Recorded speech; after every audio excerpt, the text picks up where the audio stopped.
Hello and welcome to Following on County Cricketer. Myself, Jon Norman from talkSPORT, Steve Harmison, two-time county championship winner, and Nick Friend and George Dobell from Cricketer Mag. Looking back at the week's county championship action ahead to next week's, as well as the Blast Finals day. And you know what? I think we might even be able to shoehorn in everyone's favourite topic, that of scheduling. It really doesn't get much more interesting than that. But guys, first, let's begin with the big story, Leicestershire. And it was fascinating. I know it's not really the done thing to talk about a rival's broadcast, but, I do dip in, obviously, to the county championship ball-by-ball coverage on the BBC. And there was a brilliant moment yesterday where they broke away from live coverage at the Oval to essentially listen to the commentary team waiting for the umpires to call off the Leicestershire Gloucestershire game, because of course if they did call it off, that would mean Leicestershire were promoted for the first time since 2003. And indeed, and it was the right call to do so, by the way. I'm not digging them out. And lo and behold, they did what we've been expecting for a long time. And I suppose in and amongst the celebration and the congratulations for Leicestershire and all involved there, just another little moment that we should acknowledge with Northants knocking out Surrey in the Blast last week and heading to finals day. That, a couple of the teams that make up the 18 counties, producing not just players for England, but also moments of note, and also just registering big wins and just showing just why it's so important that they are part and parcel of county cricket moving forward.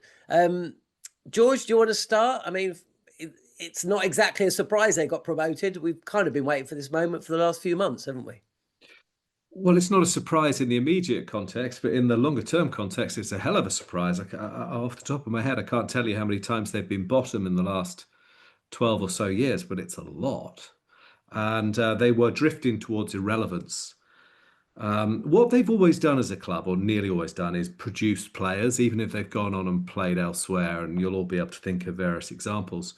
But that had even faltered just a little bit. And, a couple of years ago, it was becoming hard to defend them. So it's really wonderful that they have actually ticked both of those boxes, and that they've got a couple of really good young players on the brink of England. Josh Hull obviously has played, and Rahan Ahmed, will give them some credit for him as well, has played for England. And that they're winning games and they're helping contribute to a sort of vibrant domestic game, which is a key part of their existence. So whichever team you support, I see that as being an area of celebration. And they've recruited quite well, and it'll be really interesting to see how they get on next year. But it's got to be good that more teams are competitive and creating a higher standard. So nothing but delight and congratulations for them. Yeah, absolutely. One other thing I'd just like to say about, well, Kevin Howes, actually, because I listen to a lot of Kevin. And, sometimes I thought we follow cricket. We watch cricket. We listen to a lot of cricket. And sometimes, I'll be honest, I'm not sure I hear criticism enough. Not sure I hear the right kind of balance enough over the big topics that we've covered in depth over the last few years. And I understand that sometimes it can be difficult to do so when you sign up deals with sports, no matter what the sport. But I always find Kevin refreshing insofar that he is not afraid to show and talk about his exasperation at the situation that we find ourselves in terms of not actually knowing what league Leicestershire are going to be going to next year. The challenges that have been placed on the shoulders of cricket administrators in this country because of the introduction of the 100. And I just find it quite refreshing, because he wears his heart on his sleeve. He backs up what he's saying with fact. And he also, and this is really important in today's age, and we see it in politics, he kind of has a feeling of the fans, and he's not afraid of putting their case forward. And I'm not sure that we always hear their case. So just wanted to say that. So I know I've always enjoyed his coverage. Anyway, Nick, where were you this week? Where were you last week? Where are you this week? I mean, what's going on? Your thoughts on Leicestershire? And of course, we all wanted it. Well, actually, I didn't. I wanted Worcestershire to beat Notts yesterday, and they were wobbling yesterday as well, and they were 86 for 6. And I wanted Surrey to take 10 wickets, and it never really looked like they were going to. But here we are, 2 points between the two teams. It's all on. It's the game we all wanted. I guess you'll be there. Surrey against Nottinghamshire, and the destination of the county championship is very much still up for grabs. Which of those would you like me to start with? Or, I won't be there actually. George will be there. I will be somewhere else, I suspect. I was at Lord's all week. The tube strike made it somehow easier to stay in London than get out of it.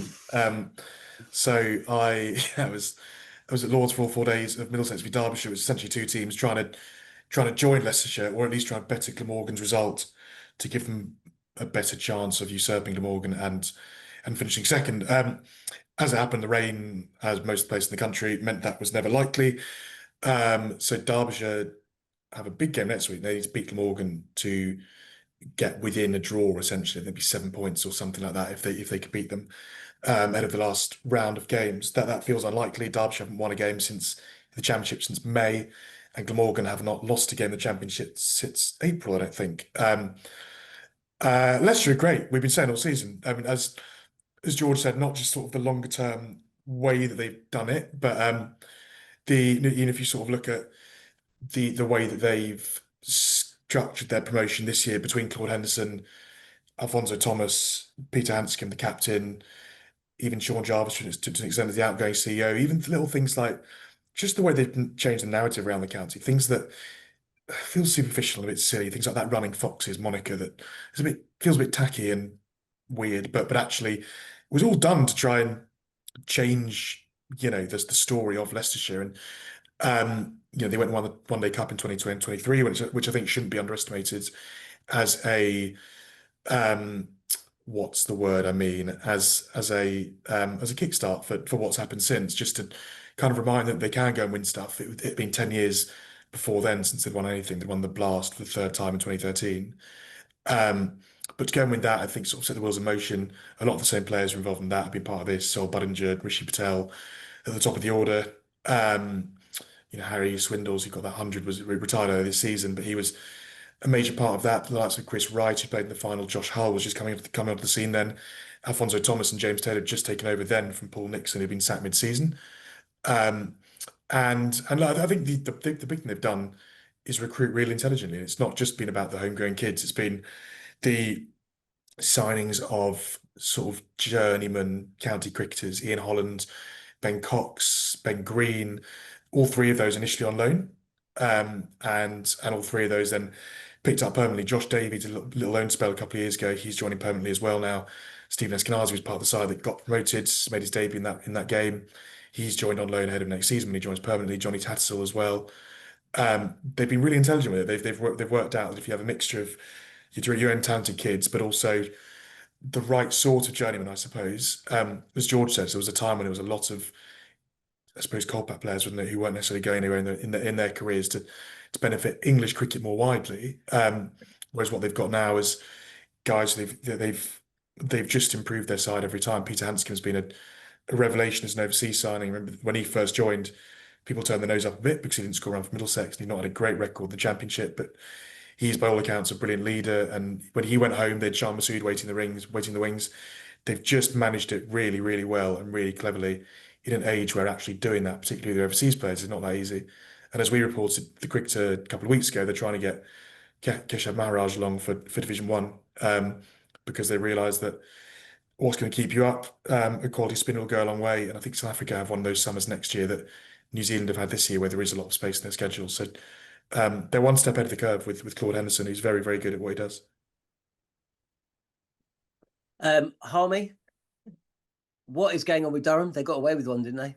I mean, when we talk about them winning the county championship a few months back, now they're fighting to stay up. Yeah, it's a strange one. I think too many options sometimes complicates a matter. And when I look at Durham at the start of the season and the recruitment that they had, like what Nick's just said there about Leicester, Durham seemed to have recruited a lot of players in the same position. You bring in Emilio Gay. No, he doesn't bat in the same place as Will Rhodes, but Will Rhodes was batting at number 3 for Warwickshire. He then ends up trying to bat at number 7. He found himself playing for the second team last week, and getting a few runs. It just seems as though Durham have had at a fault of their own. Sometimes it's no fault of your own when you don't have any options. I just think possibly Durham of Marcus North, whether Northy reflects when he gets to the end of the season, and hopefully Durham's safe, that he reflects that because of the transition into the women's game that the club put so much effort into, and I applaud them for it, and I don't have a problem with this whatsoever. I really do applaud Marcus North and Tim Bostock for the way they went about recruiting all the women's game and making sure that was right for the professional start. Possibly when they've gone into the men's recruitment at the end of last season, they've left some holes that I don't think really in First Division cricket they had the answers for, which was probably an out-and-out quick bowler. I think not having Matt Potts for the majority of the summer, I don't think it's helped Durham, but I don't think it's helped Pottsy either. I think Potsy's had a real struggle throughout this summer, whether he's been with England, not with Durham, and then when he's come with Durham, he hasn't really been in the form that he wants. We've got a lot of bowlers very, very similar. Let Mitch Killeen go, who took quite a lot of wickets for Durham this season in a lot of the different formats, but you give a contract to somebody who's very, very similar in Ben Wren, who's experienced. So it'll be interesting to see once this season finishes where Durham are. Hopefully they're going to be safe, and then where Marcus North and Tim Bostock think that Durham need to strengthen, because unlike what Leicester have done, I don't think Durham recruited well in areas where I think First Division cricket need them, and that is we have fallen short of a quality spinner. In the first 8 games of the season, we used 13 different seamers, and our batting unit, I think, looks a little bit top heavy, lopsided. When I really if I'm brutally honest. So that's where I think the season's been for Durham at this moment in time. Saying that, it's in their hands. Their survival is in their hands. They're second bottom. They're 8 points, I think, 6 points from third bottom. But they play Worcester at home and Yorkshire away. Who Worcester, I would imagine, if Durham were to beat Worcester, that's them done. Their history, they're relegated. And then it comes a shootout against Yorkshire at Headingley. And if Durham beat Yorkshire, they would go above them. So Durham have got it in their hands. They've got a quality side. It's just a big push for the last 2 games of the season. And then I think once the season's finished, hopefully Marcus, great that Ryan Campbell signed a 2-year contract, because I think he is a wonderful coach. And they can identify where they've been fall short this summer, and their recruitment this winter will probably be possibly a quick bowler, and possibly I'd love to know Maharaj's situation, because I think he'd be perfect for Durham next season in the First Division. George, you're going to be at the Oval next week. Is there a danger that a draw? I mean, let's just say there was a 7-point gap between the two sides. It's actually 1 point, not 2. I said 2 at the start of the show. Is there a danger that both teams, in fact, Nottinghamshire, could Somerset win it? There's a question. Well, could Somerset win it? They could, but they could also get a points penalty after the season. Could Warwickshire win it? Well, why is that a danger? Why is that a danger? It's a league system played over 14 games, and it's great that other teams still have something to play for in the middle of September. So I don't see that as a danger at all. I'm really looking forward to next week, where 2 really good sides full of exciting players are going head to head. I think that's great. And if they beat each other into submission, or it rains or whatever, and Somerset, I mean, wouldn't that be lovely? Or Warwickshire nicked it, great. I love the fact that we're still talking about all these possibilities come September. By the way, I spent a couple of days at New Road this last week, interspersed with a very forgettable trip to Cardiff. And there wasn't a lot of difference, between Worcester and Notts. There was a bit yesterday where Notts was 6 down, needed 80 or so to win, something like that. And Worcestershire were favourites. I was watching. It was lovely to be there. And I spoke to Peter Moores afterwards and just got a reminder of how good he is. Because he said something along the lines of, at lunch, I said to them, it must have been tense, right? At lunch, Worcester were all over them. Yeah. Could not hit the ball off the square, been 4 runs in 7 overs. Wickets kept going, and it just seemed impossible to score. Yeah. And he said to them at lunch, this is what you play for, isn't it? This is the dream. This is when you're a kid. This is what you want to be playing for. These big matches with lots at stake. You're the guy who's got to win the game. Wow, this is the dream. And he's dead right, isn't he? So he made it fun. He made it positive. He took the pressure off, I guess. And he is potentially, within a couple of weeks, becoming the first man to win the county championship as head coach at 3 different first-class teams. George, would that be? Can I would throw that you be- a Whatever you that protect his potential? England record, as a No. county coach, he's a giant. Would this be his greatest success if he was to manage it? No, I think actually they've been great everywhere. Because if you look back at the context of winning at Lancashire, they hadn't won since the dawn of time. I think Lancashire was Sussex his as biggest well. one. You know, Well, I think so Sussex was the first one in a very long time, wasn't it? They got that right. wrong. So all of them are huge successes. Can I throw you a possible? It's only a couple of weeks since I've been getting messages on X from people saying Moores and Newell, for example, have to go. What? You will not get a better coach than Peter Moores. No. There isn't a better coach available. There is a really interesting potential state of affairs. If you following Hampshire's signing of Washington Sundar yesterday, on whatever day that was, Thursday, if Surrey Surrey face Hampshire at Utility Bowl in the final game of the season. If Surrey go there needing to win, and Hampshire go there on the back of their points deduction needing to win to stay up, you can be pretty sure that Surrey will be facing Hampshire on a turning deck or a pitch that's been designed to spin at Southampton against Dawson and Washington, as I believe was the case last year when Surrey went there and got thoroughly walloped. As it stands, Surrey don't have an overseas player for these last 2 rounds. And as it stands, Surrey's spinners basically are Dan Lawrence and Will Jacks, if available. It would give that last round a really interesting look, I suppose, if that is the way it transpires, particularly on the back of last year with the Shakib game at Taunton and Somerset. I think also a lot of counties getting wise to that being a way to beat Surrey. So Gareth Batty was very open last year after that game. They had to get better in conditions like that. They're beaten by Somerset there in that famous game, but yeah, they were thoroughly outplayed by Hampshire in the same fixture last year when it spun with Dawson. And is there anyone else? I can't remember. But Hampshire aren't exactly playing their cards close to their chest by signing Washington. I mean, I think Surrey will know that what they're going to get. It'll just be interesting to see whether Surrey respond between now and then. They obviously had Sai Kishore, who I think was quite a popular, successful overseas player for a few rounds. No idea what his schedule looks like at the moment. But as much as Surrey had said a couple of weeks ago, they were planning on sort of getting through the end of the season with their own, particularly on the back of what happened with the Blast and losing Zampa, Santner, and Smith at once for the quarterfinal. Wouldn't be a surprise if they dip back in to have someone with them if needed. John?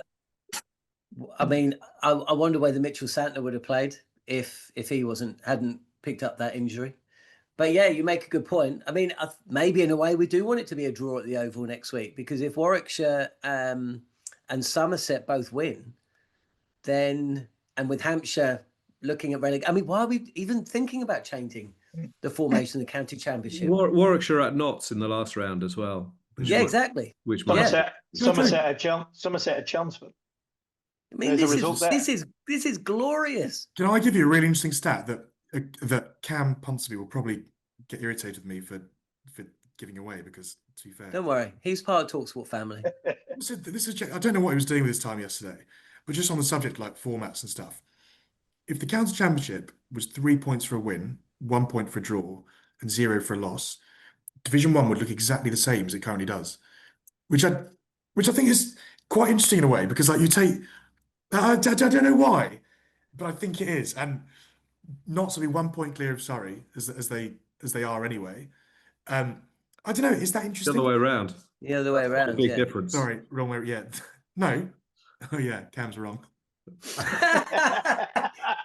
that is quite a just big sacked. difference, you No, know. no, hang on, Sacking- hang on. sacking Sorry, I Cam. will defend him. This was before. Oh, No, maybe it's not. I won't defend him. this isn't good. Cam, you're out. Yeah.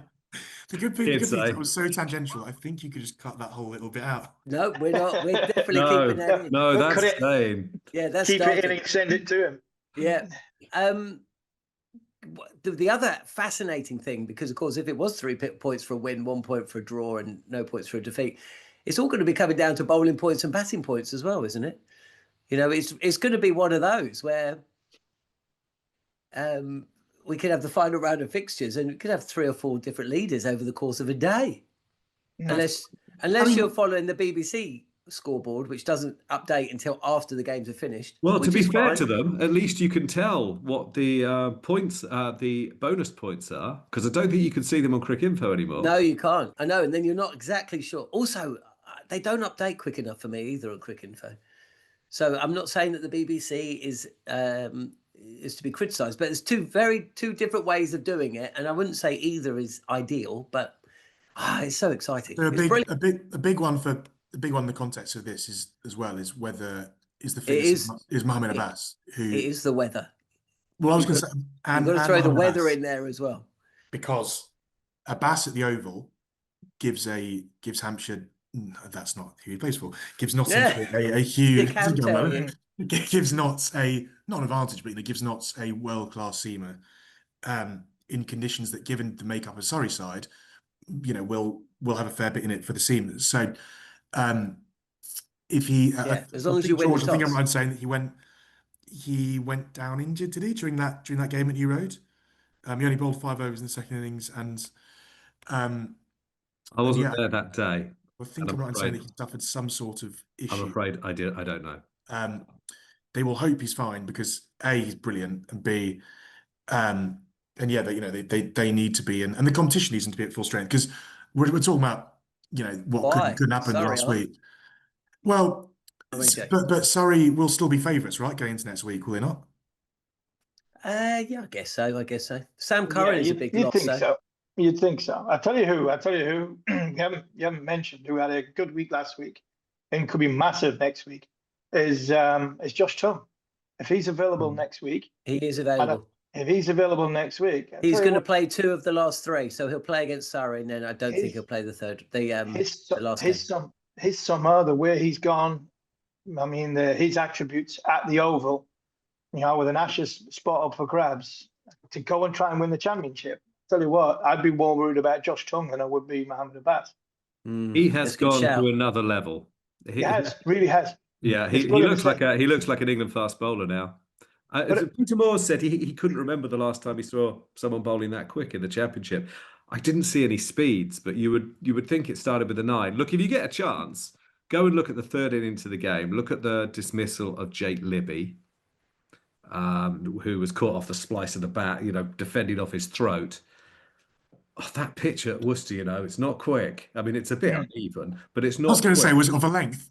It was just back of a length, but I would say that the bounce was pretty okay in this game. It was about as good as it gets at New Road, so it wasn't Edgbaston, but it was pretty good. I can tell you that delivery was 86.09 miles an hour. Is that all? I mean, but it was nasty. You're watching it now. Anyway, anyone. That's great. That's great knowledge, Nick. By the way. I like to think he didn't just look it up. I just watch. I've got to censor these things. I think the other one, just on the subject of Tongue and England fast bowlers, the other one who's worth a mention, given I was at Lords, was Ollie Stone, who played his first class game in a year. I think everyone sort of roots for Ollie Stone, because many people in his position would have just packed in the Red Bull stuff by now. He could have had a pretty fruitful white ball career without half the surgeries, and made more money and played more cricket, and given his body a better chance. But he loves it, and he comes back from surgery after surgery. The latest one being that knee injury he got in pre-season, which meant that he came back for the back end of the Blast, played a couple of games at 100, but it was all geared towards playing essentially 2 or 3 Champo games in September. And he's obviously not to have got through the season without him. Didn't need him this week. He asked himself if he could go on loan, play some games. He's not stupid. He's seen Jamie Overton's decision the last couple of weeks. He knows where we're at, and he's obviously still essentially contracted. So He only took one wicket in the match, partly because of some, let's call it, I don't know, let's call it questionable umpiring. But he bowled at good pace and he looked good, particularly second innings. And we could just end up in a position where, fingers crossed, he gets through the next couple of weeks unscathed. England could have this sort of like extra quick who is completely fresh, because he's not really played until, a couple of games in late July, a couple of games in August, and then 3 games in September. So you'd be surprised if he's not in Australia one way or another as essentially contracted fast bowler who hopefully will be fit. And I say he looked really good, and it was nice to see him, because not many guys have put themselves through the mill more than him to be in this position. The Times wrote that Tom Laws was hitting 90 miles an hour, which surprised me. I am a big fan of Tom Laws. But yeah, I hate to bring us all down, but can we talk about scheduling? Because I've just received an email from Surrey, the chairman, Ollie Slipper. There's a video on the Surrey YouTube page, which basically highlights Surrey's reasoning for wanting to maintain a 14-game championship. George, we were speaking off air. You've released a piece in the Cricketer mag today, which suggests that maybe Nottinghamshire, who some felt might have been in favour of the 13-match county championship, they might be swayed by their members who don't want a reduction in numbers of games. So where are we? It's looking more and more likely that we're just going to stay where we are, isn't it? Yeah, it is. So a week or so ago, those who are proposing the 13-game system thought they had 11 firm votes for 13, and that there were 4 or so open for persuasion. You need 12 to bring in any change, okay? I think now there is a growing acceptance that most traditional county members don't want to cut.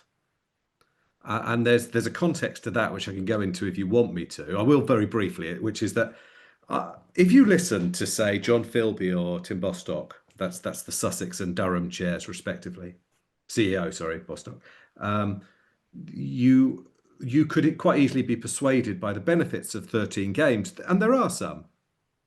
I say this as someone who doesn't, I'm not actually in favour of any of the proposals, but if you're talking about best v best and jeopardy, I think it probably increases both of those. I would also say that the 14-game system, I'm no fan of. Don't think it's ever been great. There are all sorts of problems with it, in that the integrity of the competition, you don't necessarily play the same sides twice, and you might win a narrow championship because of the draw. So I don't think that's great.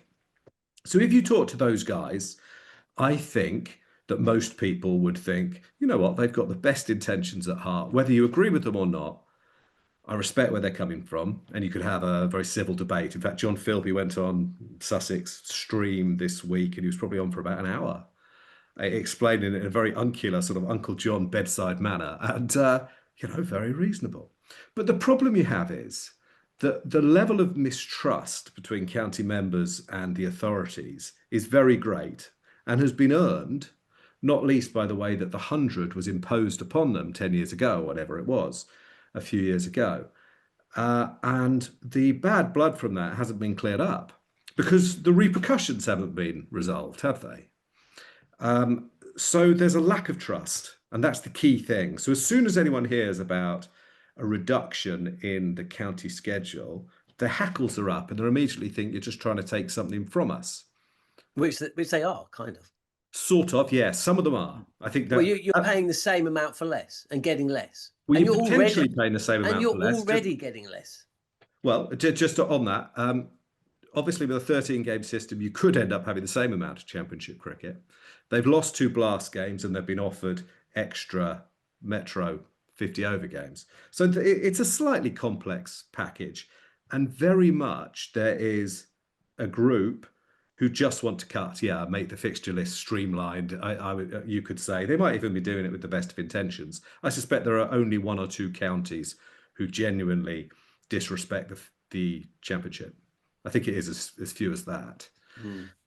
But, you know, some of the messaging early on, I think Nick's spoken about it before, the PCA messaging didn't come across as clearly as it should have done. They have a legit point about player workload, injury prevention, travel. Those are all sensible points that need to be respected. It came across as them just wanting to cut, to play less. And I don't think that's a particularly fair reflection.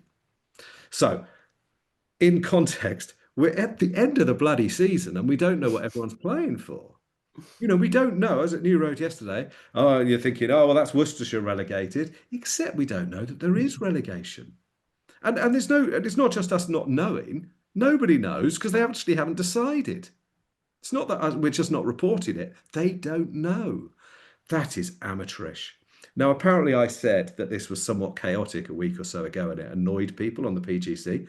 Mate, it's the middle of September. It is They're chaos. 2 months past their own deadline. It is chaos. It's, And by the way, 2 months ago was too late. You have to start the season knowing what you're playing for. You wouldn't do this in a village competition. So I think there is a growing realization that it might make sense to defer the vote and the opinion and any changes and just take a bit of pressure off and keep talking about it and keep talking about it till Christmas. And then bring in any change ahead of 2027. The downside of that is it feels very much as if those who want to cut just keep saying we'll have a vote until we get the result we want. And actually, by the timetable that we had going into this, those who didn't want a cut have won. I don't think there's any, correct me if I'm wrong, Nick, or anybody, I don't think there's any county which has been canvassed where the members have said, yeah, let's cut. no, but I was going to say, I think as soon as you took this to the members, you were never going to get that because the whole reason this is so complicated is you've got different stakeholders who obviously want different things. You know, there was never, and members, supporters are all, you know, if you treat for a second, I'm not saying they are, but if you treat them for a second as season ticket holders, essentially, no football fan's going to say, I want fewer, fewer games for my money, are they? Like, you know, so as soon as you go to the members, you're going to get one answer. As soon as you go to the players, well, I don't know about that. I'm going to give, I mean, you may well be right, but I'm just going to give members a little bit more credit and say, if I think people can understand why there is appetite for reduction, but I don't. And actually, can I, just one thing on, you mentioned John Philby. I thought he was really good in, particularly actually in what he said on the record to our colleague Mel Farrell. You can read this on our website. He made a really good point, a point that's not been made enough, and I know it's a point that Durham have wanted to stress as well. As you said earlier, it's not about. This has been framed. Once you call it a cut, you make this very adversarial. So you've got people who want more, and you've got people who want less, and suddenly it becomes, you know, us and them, more or less. What this has not been enough about is improving something that is not very good. The reason everyone agreed to sit down around a table initially, the 18 counties, was because everyone agreed that the status quo is rubbish. No one agreed to sit. They didn't all agree to sit down because they think the status quo is too much cricket. So everyone sat down initially because it was rubbish. And if they come out of this and everyone gets up from the table and goes, right, well, we sat down because it was rubbish and we've agreed at the end of it to maintain to stick with the rubbish, then frankly everyone's failed. Because the point that Philby makes, I think, is a really valuable one, is that by sticking at 14 and given the direction of travel for the game more widely, you kick the can down the road to a more dangerous place, which is in 3, 4, 5 years' time, when this existing bit through to 2031 comes to an end, and they go and they say in 2029, do you know what? Maybe there is quite a good argument now for 10 games, because we've stuck with something that isn't very good, that people think for valid reasons needs reducing. If you don't do it now, you make the next batch of talks, I think, more extreme, because there could well be a time in 5 years' time where there is less appetite for championship cricket or for test cricket or for first class cricket, and that then becomes a 10-game competition. Whereas at least if you make an effort to change now, everyone gives a new system time to bed in. There won't be so much, people won't be so patient if we stick with what we already have when everyone's already accepting that what we already have is not very good. Okay, just to complete the point I was going to make, I would respect the county supporters a lot more than they are being, because I think they've kept the game going in lots of times. And it's not very long, remember, since a huge amount of them gave their county membership fees to prop clubs up during COVID. So they've earned the respect that they don't always get, particularly from people who don't really go to county cricket and dismiss them as a handbrake on change and stuff. Anyway, I think if they were given the time and space and reflection time to consider these options, they wouldn't be as anti the 13-game proposal as is the case right now. And I say again, there is a lot of mistrust there. Now, I'm fortunate in that I get to speak to a lot of the chairs and chief executives, and I know that, say, Philby and Bostock, for example, I believe in their good intentions. In fact, I'm sure of them. I'm not a fan of 13, I have to say. But I can see in some areas it's better than 14. And I would think that if there is time to openly talk to the counties, you know what happened at Lancashire? Were they told about the 14-game proposal? Well, not really. Were they told about 13 games? No, they haven't had the chance to discuss that. Treat them like adults and they'll behave like them. The thing is, it's like MPs making mistakes with their tax payments. Have you noticed they never overpay? Have you noticed that? Whenever there's a Jeremy Corbyn did. Well, he was called a tax dodger. He'd overpaid his tax. Well, that's interesting. I didn't know that. But the point you make is right. The point I think is still valid. It's very rare that people overpay. In the same way that they're talking about changes to the domestic schedule, I think it would have been nice if they'd talked about going back to 16. It's the only way you can actually have integrity in the system is everyone plays everyone home and away. England went to #1 in the world when they were playing that system. If we're really talking about best be best, if we're really talking about sporting integrity, that should have been on the table. And that's why there's a lack of trust. But the members, these are people who have loved cricket, who go to cricket, who put money into both the county memberships, extra ticket sales, England ticket sales, Sky subs. And they have actually organised themselves in such a way that they have stopped the Strauss review. It looks like they're going to stop this review as well. Respect them. Work with them. Democracy is awful in lots of ways, but it's better than the alternative. And that's what we're seeing here. So I think maybe just take the time pressure off and accept that there has to be more dialogue. Equally, though, at the end of that, you have to accept that if you have a debate and a vote, you might lose. We've only got 5 minutes. Let's just round off the Blast Finals day, and let's hope there's no rain because, of course, as you wrote in the Cricketer last week, Nick, if there's rain and it goes to Sunday, those county championship games which start on the Monday, we need less fixtures. It'd be a very persuasive. I don't think you get a more persuasive argument for the need to improve the schedule than the idea that Somerset could theoretically win the Blast at 10:30 p.m. and then be tossing the coin drunk on Monday morning, 12 hours later. They don't have to. They don't have to get drunk. No, they don't. They don't. But they should. No, they shouldn't. No, here we are. Sorry, that was an unfortunate pause. But if you win a competition that takes 4 months to win, you should get the chance to celebrate. And it is a ludicrous state of affairs that this is where we're at. Even if they win on Saturday night, they've got one day to. But this has been the case for years. There's been a lot of conversation about the schedule for years. And the ECB solution was to invent a new format, a new competition, and sell August. Well, can I give you a funny quote? A lot of people who love cricket, and I know this will divide opinions, will be shouting at their screens now. Well, maybe they won't. They're not all me. And saying, well, what about the bloody 100? So this is why I don't particularly like any of the suggestions. I'm a very much none of the above spoiled ballot paper, because if it were up to me, you'd still get rid of the 100. You'd find a way. But that's probably an extreme view. But when I say it's an extreme view, maybe, John, you should do a poll of people listening. Okay. I don't dispute that there's been good things. Sorry? What do you guys think? Nick Holt wrote a good piece about Northants in the Telegraph a couple of days ago, and just talking about his dad, his relationship with the county. And that's what it's about. I mean,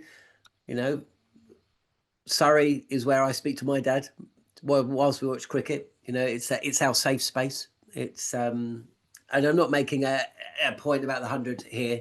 I'm just saying it matters. And watching Northants beat Surrey thanks to a guy that has been playing for so long, Harmy. Even you played with him for England. Ravi Bopara, saw him at Lord's the next day. He said, didn't feel at all in until over number 10. Self-depreciating as ever. But it reminded me of those famous games where for one summer, and it was, I think, just at the Oval, where he was cheered. And remember the Ravi Bopara song? Of course. Yeah. Oh, it was brilliant. And it came back. And, you know, Ravi said to me, he said, it was a bit weird yesterday. It almost felt like the crowd wanted Northants to win. And that's the Ravi effect. He was one of my favourite players. He still is. Yeah. Those games were brilliant, weren't they? I mean, the Sean Dixon innings as well was. Yeah. I give that up. Perfection. I give that up. I was watching that. 7 balls to go. As I said, it's the manager of the day. I'd given it up. I was sitting there thinking, right, 19 off 7. If he gets a 1, Dixon can get 18 off the last. If he gets a 4, then can Overton get 15 with being on strike? I'd given that game up. The minute Gleeson bowled that third Yorker, I was like 19 off 6, Dixon not on strike. That's it. Game over. No chance. What a fantastic innings. And I thought, and to be fair, sometimes in that situation, you can look at the bowler, the pressure. But sometimes you just have to, as a bowler, you have to marvel in the fact that the way Dixon played, he was going to get 19, no matter how he was going to get it. He was going to get it off in 5 balls. And sometimes the bowler, you just say, right, hats off, well done. It was a bit of an FU innings as well, wasn't it? It was a bit of Somerset haven't offered him a new deal. He's off to Glamorgan. It sounds like if he'd been offered one, he'd have gladly stayed. I think he said to Nick Howson, our colleague, in an interview today that he basically said, I wanted to show them what they're going to be missing. And he's got an amazing finals day record as well.